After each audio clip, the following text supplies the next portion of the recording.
આ જોઈને કોને કોને પોતાનું નાનપણ યાદ આવે છે તમને બતાવું નિશિવનો ફૂલ લુક કેવો લાગી રહ્યો છે. મને એટલી ગંદી હાલત થઈ ગઈ હતી ને 1 મહિના સુધી. Happy birthday. રૂહી છે ને ગાંડી થઈ જાય છે ક્યારેક ક્યારેક. બિલકુલ નથી ગાંડી થઈ. સરખો આવ્યો નથી તો બધાની કમેન્ટ્સ રીડ કરીને બધાને થોડો good morning welcome back to my new vlog. કેમ છો બધા? હોપ કે તમે બધા મજામાં હશો. અને અત્યારે અમારા લોકોની ગુડ મોર્નિંગ થઈ ગઈ છે અને નિશુનો કપડાં હાય કીધું હાય જય શ્રી કૃષ્ણ. શું નાનું એ હાય કીધું તું તો હાય કે તો નિશુ ઉઠીને કરી રહ્યો છે ટીવી માટે કકરાટ. બસ જસ્ટ ઉઠ્યા છે. મમ્મીની આજે તબિયત નથી સારી બીકોઝ બહુ જ ગરમી છે ને તો એને બીપી કંઈક વધી ગયું હતું, બ્લડ પ્રેશર હાઈ થઈ ગયું હતું એટલા માટે થઈને એને કાલનું તબિયત નથી સારી રાતની. તો અત્યારે વોમિટિંગ ને એવું બધું થોડું ઘણું થયું છે. તો કામ આપણું બધું અત્યારે કમ્પ્લીટ થઈ ગયું છે. નિશુને હજુ નવડાવવાનો ખાલી બાકી છે, એ બધું હમણાં પતાવી લઈશું. અને આજનો દિવસ આપણે બધું તમારી સાથે શેર કરવાનો છે. તો બ્લોગને સ્કીપ ના કરતાં કન્ટિન્યુ જોજો. સારું લાગે તો લાઈક કમેન્ટ અને શેર કરી દેજો. Stay tuned. સો ગાઈઝ આ જોઈને કોને કોને પોતાનું નાનપણ યાદ આવે છે. એકચ્યુઅલીમાં એવું હતું કે બહાર અવાજ આવ્યો પેલા ફુગ્ગાવાળાનો અને હું નાની હતી ને ત્યારે ડેલી જ્યારે પણ એરિયો આવે ને એટલે મારું આ ફિક્સ હોય કે આ તો લેવાનું જ. તો ઘણા ટાઈમ પછી અમારે ત્યાં ફ્લેટમાં છે ને આવી રીતે કોઈ આવતું નહીં, સોસાયટીમાં બધા આવતા હોય. તો મેં આજે એવું વિચાર્યું કે હું લઈ લઉં અને હું રમાડીશ. નિશિવ અને રૂહીન 2 જણા રમશે. તો મને મારું બાળપણ અત્યારે યાદ આવી ગયું મમ્મીના ત્યાં આવીને. અને હું અત્યારે જે ઘરમાં રહું છું ને મારો જન્મ બી આ ઘરમાં જ થયો છે. એટલે અમે આટલા વર્ષ અહીંયા એટલી બધી મેમરીઝ જોડાયેલી છે ને કે વાત જ જવા દો. અને જીજુ એમ હમણાં અહીંયા જ રહેતા હતા પહેલાંથી, એટલે અમારી પાછળ જ રહેતા હતા. તો બસ કંઈ નહીં, અત્યારે આ લીધું છે અને આની જોડે અમે લોકો રમશું, નિશુને રમાડીશું અને મારું નાનપણ ફરીથી કહેવાય ને ક્રિએટ કરીશું. ગાઈઝ અત્યારે વાગવામાં થઈ ગયા છે સાંજના 5 અને જસ્ટ હું વ્લોગ કન્ટિન્યુ કરી રહી છું બિકોઝ મમ્મીના બ્લડ પ્રેશર જે હાઈ થઈ ગયું હતું કાલનું. તો તબિયત થોડી સારી નહોતી એટલે હું થોડી કામમાં ને એમ હતી. અત્યારે મારે જવાનું છે આ સેટિંગ માટે. એકચ્યુઅલી મારે 5 થી 6 વખત જવાનું છે. તો આજે મને સેટરડે અપોઇન્ટમેન્ટ આપી હતી. મારે 5:30 સમથિંગ પહોંચવાનું છે અને સાંજે બનાવવાનું છે ભીંડાનું શાક અને રોટલી. તો હું તમને અત્યારે બતાવું નિશિવનો લુક બિકોઝ પપ્પાએ એનો જબ્બો સીવ્યો છે. એટલો ક્યુટ લાગે છે. શું કોઈની નજર ના લાગે. તમે બધા જુઓ અને કેવો લાગે છે કમેન્ટ જરૂરથી કરજો. સો આ તમને બતાવું નિશિવનો ફૂલ લુક કેવો લાગી રહ્યો છે. નિશુ કેવો લાગે છે? તને કપડાં કેવા લાગ્યા નિશુ? બોરે મમ્મીને ફોન પકડતા ના પાડે. યે નિશુ હાય કહી દે બેટા. હાય કહો માં દીકો. નિકેશ આવી ગયા છે મને લેવા અને અમે લોકો જઈ રહ્યા છે ડેન્ટલ ક્લિનિક બિકોઝ આજે કરવાનું છે. ખબર નહીં હવે આજે શું કરશે. શું કહેવું નિકેશ તમારું? આજે કદાચ માપ લેશે. કેમ કે નિકેશે કરેલું છે તમને ખબર છે કે શું કરશે. એટલે કદાચ માપ લે તો 5-10 મિનિટથી વધારે ટાઈમ નહીં લાગે, પણ જોઈએ એટલે ખબર પડે કે કેટલો ટાઈમ લાગે છે, શું છે શું નહીં. તો કંઈ નહીં, જોઈએ શું કહે છે આજે ડૉક્ટર. ઇન્જેક્શન ના મૂકે તો સારું બિકોઝ મને એની બહુ જ બીક લાગે છે. ઇન્જેક્શન હું છે ને જ્યારે લાસ્ટ ટાઈમ ગઈ ત્યારે હું બેભાન થઈ ગઈ હતી હે ને નિકેશ? મને પોતાને એમ કંઈ ખબર ના પડે અને ખબર નહીં. જસ્ટ હજી આવી જ રહ્યો છું કંપનીએથી. આવતાની સાથે જ મને લેવા આવ્યા છે. કેમ કે કેટલા વાગે? 5:30 કીધું હતું હે ને? 5 વાગે કીધું હતું. 5:30 ડોક્ટર આવી જશે ને ત્યાંથી કોલ બી આવી ગયો કે ભાઈ ડોક્ટર આવી ગયા છે. એમ ફટાફટ આવજો. ડોક્ટર કલાક માટે જ આવ્યા. સો અમે લોકો જઈશું ફટાફટ. તો મારે અત્યારે ટેમ્પરરી સિમેન્ટ ભરાઈ ગયો છે. નેક્સ્ટ સિટિંગમાં જવાનું છે ત્યારે કવરનું માપ લેવાનું છે.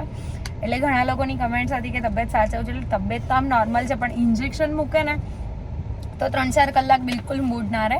બટ આજે વિધાઉટ ઇન્જેક્શન ટ્રીટમેન્ટ ફિનિશ કરી છે મેં. દાંતનો પેઇન કેવો છે ખબર થી? કોઈનાથી સહન ના થાય. કોઈનાથી બી ના થાય. ગમે તેવો સ્ટ્રોંગ માણસ હોય ને એની પદુડી નીકળી જાય. દાંતનો દુખાવો થાય ને એટલે બહુ જ ખરાબ. એમ મને જ્યારે તમારે મતલબ કહેવાય ને એની સીટ ઉપર બેસો ને તમે ડેન્ટલ થી મેં 6-7 કે 8 મહિના પહેલા મેં મારી ટ્રીટમેન્ટ બી કરાવી હતી. હા મને એટલી ગંદી હાલત થઈ ગઈ હતી ને 1 મહિના સુધી. ના ચલાય ના બોલાય ના ખવાય. આમ કોઈ બોલાવે ને તો આપણો મગજ જ ફરી જાય. તમાર તો પછી બંને સાઈડ હતું. એક આ સાઈડ બી. હા તમારે પણ 1 by 1 કર્યું હતું ને એટલે હા. એટલે 1.5 મહિનો થઈ ગયો હતો. એટલે મારે તો ત્યારે અમારે બંને જોડે જ હતું. મારે ડાપણની દાઢ કઢાઈ હતી. ઇવન બહુ ગંદુ પેઇન રહ્યો હતો. બટ હવે ધીમે ધીમે મને ડર જતો રહ્યો છે. કેમ કે હવે આવવું પડે છે ને એટલે પછી હવે ડર જતો રહ્યો છે. આપણે ક્યાં જવાનું છે અત્યારે? અત્યારે अपन जाएंगे इधर યુટર્ન मार के. ओके સો બસ ફટાફટ અમે લોકો ઘરે પહોંચ્યું અને ઘરે પહોંચીને તમારી સાથે વ્લોગ કન્ટિન્યુ કરીએ. Bye, happy birthday. Happy birthday. Happy birthday. Thank you. જેનો બર્થડે હોય આજે બધાને હેપી બર્થડે બા તરફથી, બરાબર ને? અને આ છે મમ્મીના કાકી. જય શ્રી કૃષ્ણ. હાય નિશો. હાય. આયો આયો આયો. મમ્મી કેવી તબિયત? સારી જ બેટા. કાલ કરતા સારું ને? ઓકે. હાઉ હિરોઈન. અત્યારે વાગવામાં થઈ ગયા છે રાતના 9 અને આજે I don't know why but આજે વ્લોગ સરખો આવ્યો જ નહીં. અને અહીંયા રોહી જો, અને રોહી બેને બી એટલી બધી આમ આવી જો, તું મારી જોડે આવી તો આમ રૂહી બેને બી આજે એટલી બધી આળસ કરી છે વ્લોગ લેવામાં કે વાત જ જવા દો. શું કહેતી હતી હમણાં તું મને? મેં કીધું તને યાદ કરાવ્યું તો તે વ્લોગ કેમ ના લીધો? તો તેમાં શું જવાબ આપ્યો? ખાતા લેવાનું કંટાળો આવે. તો ખાતા ખાતા રૂહીને વ્લોગ લેવો ના ગમે, રમતા રમતા વ્લોગ લેવો ના ગમે. તો છે ને રૂહી રેગ્યુલર વ્લોગ નહીં રાખે ને તો હું બધાને એમ કહી દઉં કે રૂહીની કિટ્ટા કરી દો. બરાબર ને? ના ના, બધાને કહી દઈએ આપણે કિટ્ટા જ કરી દો રૂહીની. બિલકુલ નહીં. બિલકુલ નહીં, બિલકુલ જ. બિલકુલ નહીં. તો કેમ વ્લોગ નહીં કરતો કન્ટિન્યુ આજે? તો આજે બી અહીંયા આવી હતી, મેં એને એવું કીધું હતું તું વ્લોગ લેજે, બટ રૂહીને હું આવું જ છે, મગજ ફરી જાય છે ઘણી વખત. તો કુચમાંથી તું વાળા રૂહી છે ને ગાંડી થઈ જાય છે ક્યારેક ક્યારેક. બિલકુલ નથી ગાંડી થઈ. બિલકુલ ગાંડી જ થઈ ગઈ છે મારી દીકો, હવે ગાંડો થઈ ગયો છે. બિલકુલ નહીં થઈ. તો કેમ વ્લોગ કન્ટિન્યુ કરવાનો છે? તો જ બધાને કહું કે રૂહીનું સપોર્ટ કરજો, નહીં તો નહીં કરતા. કરે કન્ટિન્યુ. કાલથી આજનો તો નથી. એટલે આજે એણે કર્યો નથી. બાકી મારે બી સેમ જ હતું, એના કરતાં તો હું વધારે બિઝી હતી આજે, બિકોઝ મમ્મીને બ્લડ પ્રેશર હાઈ થઈ ગયું હતું, સો એમની તબિયત વીક હતી થોડી. તો આજે હું એટલો બધો વ્લોગ ના લઈ શકી, બટ જેટલો પોસિબલ હતો એટલો મેં લીધો. હજુ પણ ટ્રાય કરીશ કે પોસિબલ હશે તો લઈશ, નહીં તો પછી લાસ્ટમાં હું કમેન્ટ્સ રીડ કરીને હું વ્લોગનો એન્ડ કરીશ. આજે કમેન્ટ્સ બધાની રીડ થશે એટલી કરવાની છે, પાક્કું જ છે એ, બિકોઝ ફૂલ ડે તો વ્લોગ સરખો આવ્યો નથી. તો બધાની કમેન્ટ્સ રીડ કરીને બધાને થોડો ઘણો પ્રેમ બતાવી દઈએ, જેમ તમે બધા અમને આટલો બધો પ્રેમ આપો છો. હે ને રૂહી? રૂહીને બહુ સપોર્ટ કર્યો છે બધાને. રૂહી 600 સબ્સ થવાયા. ઓ સો બધાને thank you so much Ruhi તરફથી પણ. સો કંઈ નહીં, આગળ જોઈએ છે, પોસિબલ હશે તો પછી બ્લોગ લઈશું, નહીં તો પછી કમેન્ટ્સ રીડ કરી લઈશું. સો અત્યારે હું કમેન્ટ્સ રીડ કરી રહી છું. તો ફર્સ્ટ કમેન્ટ છે ગરશિયા નિશિકાની. નિશુ બહુ હેપી થઈ ગયો નાનીના ઘરે આવીને, બહુ મજા કરી નિશુ બેબીએ. નિશુ બેબીએ પણ મજા કરીને નિશુની મમ્મીએ પણ બહુ જ મજા કરી. અમને લોકોને બહુ મજા આવી ગઈ. ઠક્કર નિધિની કોમેન્ટ છે, દીદી કાલે તમારો વ્લોગ નહોતો આવ્યો અને તમારો દિવસ જ નહોતો જતો, અને મને એવું લાગ્યું કે મારા બર્થડેના દિવસે દીદીનો વ્લોગ નહીં આવે. હું તો વેઇટ કરતી હતી 10 વાગ્યાનો કે ક્યારે દીદીનો વ્લોગ આવે અને હું જોઉં. સાચીમાં દીદી, અરે સોરી, હું તને અત્યારે બર્થડે વિશ કરી દઉં છું. Happy birthday, belated happy birthday, God bless you. Nidhi ઠક્કરની બીજી એક કમેન્ટ છે, twinkle twinkle little star, Khushi દીદી is a superstar. Thank you. RC પટેલની કમેન્ટ છે, દીદી તમે ટીથમાં કહું છું કરાવું છું, હવે મને આજે જ ઓપરેશન કરાવ્યું ટીથનું, તમને સ્ટ્રોંગ જોઈને મને પણ હિંમત આવી ગઈ. હું 6 મંથથી હેરાન થતી હતી. ગ્રેટ કે મારા વ્લોગથી આટલો બધો ફરક પડે છે. અત્યારે એકચ્યુઅલીમાં એવું છે કે હું સિમેન્ટ ભરાયેલો છે, આજે જ એનું બધું કરાવીને આવી છું. નેક્સ્ટમાં જવાનું છે, એમાં કવરનું માપ લેશે.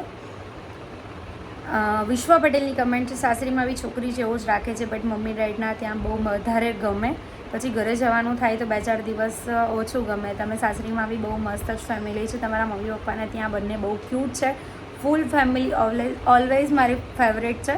તો thank you so much Vishwa Patel, comments બહુ સરસ કરી છે. જયું વ્લોગ 143ની કમેન્ટ છે, બ્યુટીફુલ એન્ડ સ્વીટ વ્લોગ, તમારા જેવો વ્લોગ છે. Thank you. જય કિશન વાઢિયાની કમેન્ટ છે, નિશુને ચોટલી મસ્ત લાગે છે, રોજ ચોટલી કરજો નિશુને. મને પણ બહુ ગમે છે, બટ નિકેશને નથી ગમતી એટલે હું ઓછી ચોટલી કરું છું, બટ ટ્રાય કરીશ હવે કે એને ચોટલી બનાવું. વિશ્વરાજ ચૌહાણની કમેન્ટ છે, નાઇસ વ્લોગ દી, બહુ મજા આવી ગઈ વ્લોગમાં. નાની ઘરે જઈને નિશુ અને તમે બે બહુ હેપી થઈ ગયા. દી તમે નિશુ બાબુ કરતાં પણ વધારે મસ્તી કરો છો, મજા આવી ગઈ વ્લોગ જોવાની. આઉટફિટમાં સરસ લાગો છો. So thank you so much. અને આજે વ્લોગ થોડો નાનો છે, બટ કમેન્ટ્સ રીડ કરી લીધી બધાને. Thank you so much. આજનો વ્લોગ કેવો લાગે જરૂરથી કમેન્ટ કરજો. બ્લોગ સારો લાગ્યો હોય તો લાઈક કમેન્ટ અને શેર કરી દેજો. ચેનલમાં નવા હોય તો જલ્દી સબસ્ક્રાઈબ કરી દેજો. મળીએ કોઈ નવા બ્લોગ સાથે. ત્યાં સુધી હરે કૃષ્ણ.